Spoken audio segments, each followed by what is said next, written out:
ദൈവത്തിന് സ്തോത്രം.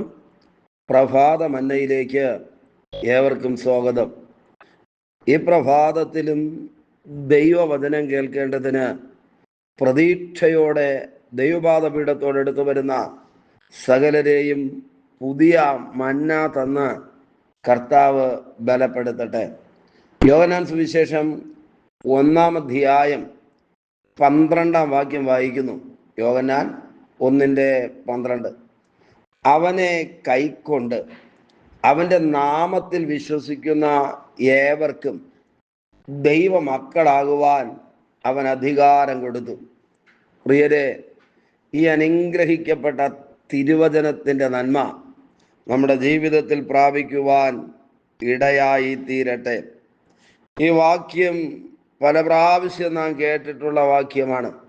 അതിനകത്ത് നിന്ന് ഒരു വാക്ക് അടർത്തിയെടുത്ത് ഈ രാവിലെ പ്രാർത്ഥനയോടെ നമുക്ക് ധ്യാനിക്കാം.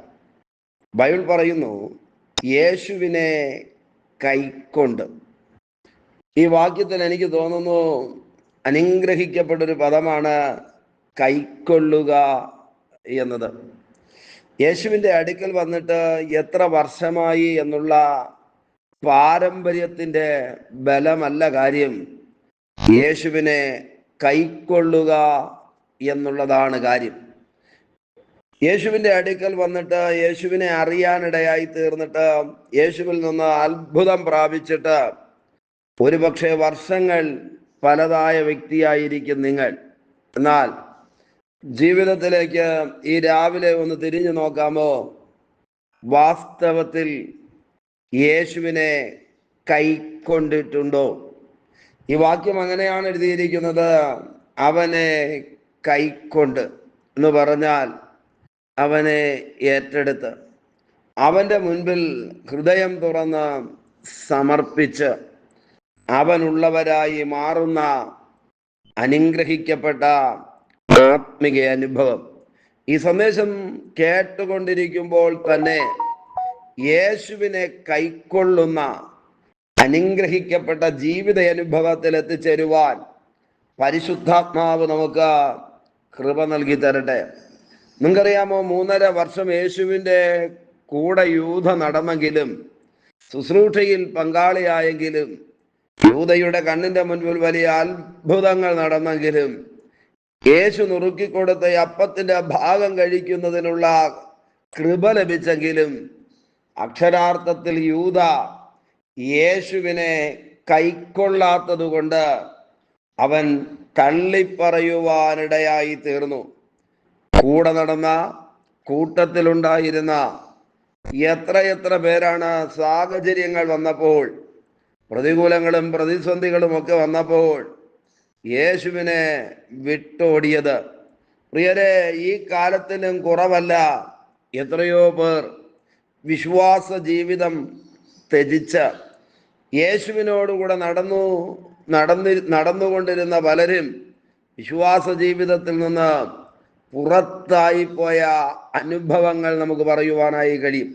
ഇപ്പോൾ പാട്ടുപാടിയെന്നതോ പ്രസംഗിച്ചെന്നുള്ളതോ, എവിടെയെങ്കിലും സാക്ഷ്യം പറഞ്ഞപ്പോൾ അവസരം കിട്ടിയപ്പോൾ സാക്ഷ്യം പറഞ്ഞു എന്നുള്ളതോ അല്ല കാര്യം. വാസ്തവത്തിൽ പരമാർത്ഥ ഹൃദയത്തോടെ ഈ രാവിലെ യേശുവിനെ നമ്മൾ കൈക്കൊണ്ടിട്ടുണ്ടോ എന്ന് ഒന്ന് തിരിച്ചറിയുവാൻ ഈ പ്രഭാതം ഒരു മുഖാന്തരമായി തീരട്ടെ. വിശുദ്ധ വേദപുസ്തകത്തിലെ വളരെ പ്രധാനപ്പെട്ട ഒരു സംഭവമാണ് ലൂക്കോസ് സുവിശേഷം 19-ാം അധ്യായത്തിനകത്ത് സക്കായിയെ കുറിച്ച് എഴുതിയിരിക്കുന്നത്. ചുങ്കക്കാരിൽ പ്രമാണിയും ധനവാനുമായിരുന്നു സക്കായി. യേശുവിനെ കാണേണ്ടതിന് അവൻ മുൻപോട്ടോടി ഒരു കാട്ടത്തിയുടെ മീതെ ഇരിക്കുകയായിരുന്നു. ഈ 19-ാം അധ്യായം, ലൂക്കോസ് സുവിശേഷം 19-ാം അധ്യായം 5-ാം വാക്യത്തിനകത്ത് എഴുതിയിരിക്കുന്നത്, അവൻ ആ സ്ഥലത്തെത്തിയപ്പോൾ മേലോട്ട് നോക്കി, സക്കായിയെ, വേഗം ഇറങ്ങി വാ, ഇന്ന് ഞാൻ നിന്റെ വീട്ടിൽ പാർക്കേണ്ടതാകുന്നു എന്ന് അവനോട് പറഞ്ഞു. കർത്താവ് സക്കായി ഇരുന്ന കാട്ടത്തിയുടെ ചുവട്ടിൽ നിന്നുകൊണ്ട് മേളിലോട്ട് നോക്കി പേര് പറഞ്ഞു വിളിച്ചൊരു ആഹ്വാനം നടത്തുകയാണ് 5-ാം വാക്യത്തിനകത്ത്. 19 അധ്യായം 6 വാക്യത്തിനകത്ത് എഴുതിയിരിക്കുന്നത്, അവൻ ബന്ധപ്പെട്ടിറങ്ങി സന്തോഷത്തോടെ അവനെ കൈക്കൊണ്ടു. എനിക്കറിയാം, സക്കായിയുടെ ജീവിതം മാറി മറിയുവാനുള്ള കാരണം ഇതാണ്.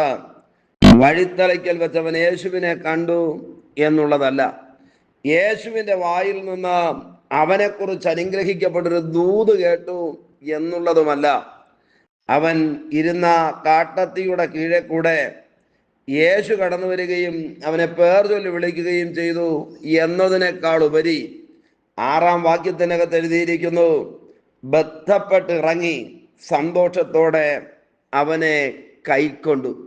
പ്രിയരെ, യേശുവിനെ ജീവിതത്തിൽ കൈക്കൊള്ളാൻ നമ്മുടെ ജീവിതയാത്രയിൽ ഏതെങ്കിലും സമയം എപ്പോഴെങ്കിലും നമുക്ക് കഴിഞ്ഞിട്ടുണ്ടോ? ഇല്ല എങ്കിൽ ഈ പ്രഭാതം അതിന് മുഖാന്തരമായി തീരട്ടെ യേശുവിനെ കൈക്കൊള്ളുവാൻ. നിശ്ചയമായിട്ടും അത് വലിയ ദൈവപ്രവൃത്തിക്ക് കാരണമായി തീരുക തന്നെ ചെയ്യും. ആമേൻ. യേശുവിനെ കൈക്കൊള്ളുക. സക്കായി യേശുവിനെ കൈക്കൊണ്ടു. അവൻ്റെ ജീവിതം എങ്ങനെയായിരുന്നോ അങ്ങനെ ആയിരുന്നില്ല. ആ ജീവിതം ആകെ മാറുവാനിടയായി തീർന്നു. നിങ്ങൾ വായിച്ചിട്ടില്ലേ അപ്പോസ്തലപ്രവൃത്തി 16 അധ്യായത്തിനകത്ത് കാരാഗൃഹത്തിനകത്ത് വെളിപ്പെട്ട അത്ഭുതകരമായ ദൈവശക്തി?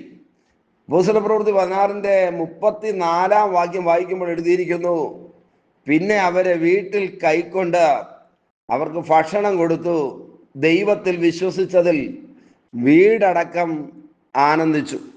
കാരാഗൃഹ പ്രമാണിയുടെ വീട്ടിന് സംഭവിച്ച വലിയ പരിവർത്തനത്തെ കുറിച്ചാണ് അവിടെ എഴുതിയിരിക്കുന്നത്. ഒരിക്കൽ അപ്പോസ്തലന്മാരെ അംഗീകരിക്കാത്തവർ, ഒരിക്കൽ അപ്പോസ്തലന്മാരെ സ്നേഹിക്കാത്തവർ, കാരാഗൃഹത്തിനകത്ത് അപ്പോസ്തലന്മാരെ പൂട്ടിയിട്ട കാരാഗൃഹ പ്രമാണി സുവിശേഷത്തിന്റെ ശക്തി തിരിച്ചറിഞ്ഞപ്പോൾ അപ്പോസ്തലന്മാരെ വീട്ടിൽ കൈക്കൊണ്ട് അവർക്ക് ഭക്ഷണം കൊടുത്തു എന്ന് തിരുവചനം എഴുതിയിരിക്കുന്നു. പ്രിയരെ, ഈ ദിവസങ്ങളിൽ യേശുവിനെ കൈക്കൊള്ളാൻ പൂർണ്ണ മനസ്സോടെ, യേശുവിനെ ഏറ്റെടുക്കുവാൻ, യേശുവിൻ്റെ മുൻപിൽ നമ്മെ തന്നെ സമർപ്പിക്കുവാൻ നമുക്ക് കഴിഞ്ഞിട്ടുണ്ടോ? ഇല്ല എങ്കിൽ നിശ്ചയമായിട്ടും വലിയ പാരമ്പര്യവും പരിചയവും ഒക്കെ നമുക്ക് പറയാനുണ്ടെങ്കിലും അതൊന്നും കൊണ്ട് ഒരു പ്രയോജനവുമില്ല. ഇവിടെ അപ്പോസ്തലന്മാരെ കൈക്കൊണ്ട വീട്ടിനകത്ത് വലിയ ആനന്ദമുണ്ടായി എന്ന് തിരുവചനം എഴുതിയിരിക്കുന്നു. ദൈവവേലക്കാരെ കൈക്കൊണ്ട ഭവനത്തിനകത്ത് ആനന്ദം ഉണ്ടായെങ്കിൽ ദൈവത്തെ കൈക്കൊള്ളുമ്പോൾ നമ്മുടെ ജീവിതത്തിൻ്റെ ആനന്ദം എത്രയധികം വർദ്ധിക്കുമെന്ന് നാം തിരിച്ചറിയണം. അപ്പോസ്തലന്മാരെ കൈക്കൊള്ളുക എന്ന് പറഞ്ഞാൽ യേശുവിനെയും ദൈവത്തിൻ്റെ വചനത്തെയും കൈക്കൊള്ളുന്നതിന് തുല്യമാണ്. ഈ രാവിലെ നമുക്ക് നമ്മിലേക്ക് തിരിഞ്ഞു നോക്കാമോ? ഒരു ക്രിസ്തീയ പേര് കൊണ്ട് സംതൃപ്തരായാണോ നമ്മൾ ജീവിക്കുന്നത്? ജനിച്ചു വീണ ജാതിയുടെയും പിറന്നു വീണ മതത്തിൻ്റെയും ഉൾപ്പെട്ടു നിൽക്കുന്ന സമുദായത്തിൻ്റെയും ആചാര അനുഷ്ഠാനങ്ങൾക്കകത്ത് ഊറ്റം കൊണ്ട് ഈ ചെറിയ ആയുസ് ജീവിച്ചു തീർക്കുകയാണോ? അതോ ജീവിതത്തിൽ എപ്പോഴെങ്കിലും മാനവരാശിയുടെ രക്ഷകനായി ജഡത്തിൽ വെളിപ്പെട്ട് മനുഷ്യാവതാരമെടുത്ത യേശുവിനെ കൈക്കൊള്ളുവാൻ നമുക്ക് കഴിഞ്ഞിട്ടുണ്ടോ? ഇല്ല എങ്കിൽ ഈ പ്രഭാതം അതിന് കാരണമായി തീരട്ടെ. വ്യക്തിപരമായ ജീവിതത്തിൽ ദൈവവുമായി അറ്റുപോകാത്തൊരു ബന്ധത്തിലേക്ക് എത്തിച്ചേരുവാൻ ഈ സന്ദേശം കാരണമായി തീരട്ടെ. നിശ്ചയമായും നാം യേശുവിനെ കൈക്കൊണ്ടാൽ, യോഹന്നാൻ സുവിശേഷം അതാണല്ലോ പറയുന്നത്, അവനെ കൈക്കൊണ്ട് അവൻ്റെ നാമത്തിൽ വിശ്വസിക്കുന്ന ഏവർക്കും ദൈവമക്കളാകുവാൻ അധികാരം കൊടുത്തു. പ്രിയരെ, യേശുവിനെ കൈക്കൊള്ളുന്നവർ പിന്നെ ദൈവമക്കളായി മാറുകയാണ്. അങ്ങനെ ഒരു നല്ല ആത്മിക ജീവിതത്തിൻ്റെ ഉടമസ്ഥരായി തീരുവാൻ ദൈവം നമ്മെ ബലപ്പെടുത്തട്ടെ. യേശുവിനെ കൈക്കൊള്ളുവാൻ ഏൽപ്പിച്ചു കൊടുക്കാമോ? പരിശുദ്ധ ദൈവമേ, സ്വർഗസ്ഥ പിതാവേ, ഈ സന്ദേശം കേട്ടുകൊണ്ട് പ്രാർത്ഥിക്കുന്ന മുഴുവൻ പേരെയും ദൈവകരങ്ങളിലേക്ക് ഏൽപ്പിക്കുന്നു. ഓരോരുത്തരെയും ദൈവം അനുഗ്രഹിക്കും, പൊന്നുകരങ്ങളിൽ വഹിക്കും. പാരമ്പര്യത്തിലൊക്കെ തൂറ്റം കൊണ്ട് ജീവിക്കുവാനല്ല, യേശുവിനെ കൈക്കൊള്ളുവാൻ ഓരോരുത്തരെയും ബലപ്പെടുത്തണമെന്ന് പ്രാർത്ഥിക്കുന്നു. വചനം കൈക്കൊള്ളേണ്ടതിന് ദൈവം എല്ലാവരെയും ശക്തീകരിക്കണമേ. തിരുകരങ്ങളിലേക്ക് ഏൽപ്പിക്കുന്നു.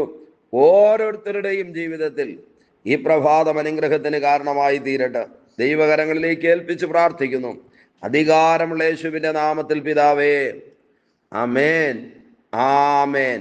Okay, God bless you. ദൈവമായ കർത്താവ് എല്ലാവരെയും ധാരാളമായി അനുഗ്രഹിക്കട്ടെ.